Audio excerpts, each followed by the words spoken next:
ওকে, আমার দেখো পুরো যে ম্যাথটা আমি ট্রাই করেছি, এই ম্যাথটা যদি তুমি মনে করো সাপোজ যদি আমি যদি ক্যালকুলেশনতে করে তাহলে কী হতো বলো তো?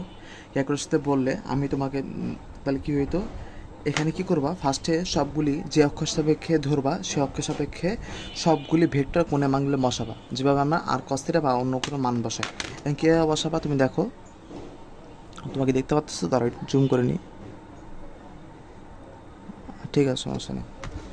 এখন বুঝো, এখন কি করতেছি, এখন ফার্স্ট যে ছিল এটা ছিল 4, আমি এটা অক্ষ দিয়ে 4 নিউটন অক্ষ ধরে নিলাম, 4 নিউটন। এখন কি করবো, ফার্স্টে আমার প্রথম হলো মেরুন চাপ 2T দেবো, মানে হলো এটা জটিল যেটা আছে, জটিল যে সংখ্যা ওই সংখ্যা এখানে আসবে।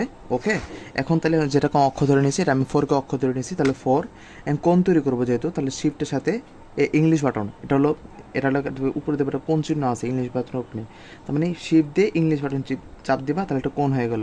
তার মানে 4-এর সাথে 4 cos কত ডিগ্রি, এখানে দেখো তো, যদি 4 যদি একটা অক্ষ হয় তার মানে 4 cos 0 ডিগ্রি। ওকে, প্লাস তার মানে হলো 4-এর সাথে 8 নিউটন, আমি তুমি ছবিটা দেখো 8 নিউটন কত কত কোণ করে আছে, এটা হলো প্রায় 90 ডিগ্রি কোণ, তার মানে 8, এখান থেকে আবার টাপ দিবা 8 90 ডিগ্রি, তার মানে হলো, মানে শুধু কস লিখবা না, 8 হলো এটা ওই ভেক্টরের মান, আর 90 ডিগ্রি হলো এটা অকস্মাৎ কত ডিগ্রি কোণ করে আছে, মানে কসটা বাদ যাবে, বুঝতে পারছো এটার এইভাবে।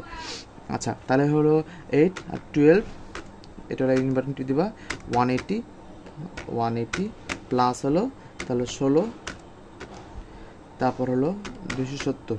ওকে, আচ্ছা এখন দেখো একটা অবস্থা, আমি একটা মান, এটা হলো জটিল সংখ্যা একটা মান পেয়েছি, যদি দেখো লাস্টে -8, এখন তুমি কী করবা, সুন্দর মতো অপশনে যাবা, তোমার কোনো চিন্তা করার দরকার নেই, অপশন টিপ দিবা কী করলে দেখো, প্রথম যে 1 8 দিবা। ওকে, এই দেখো এখানে SD, এটা হলো 11.31, আর হলো এটা মান হলো -135। ওকে, আচ্ছা 11.31 লব্ধির মান আর -135। ওকে, আচ্ছা দেখতেছি এটা হলো মান, ঠিক আছে।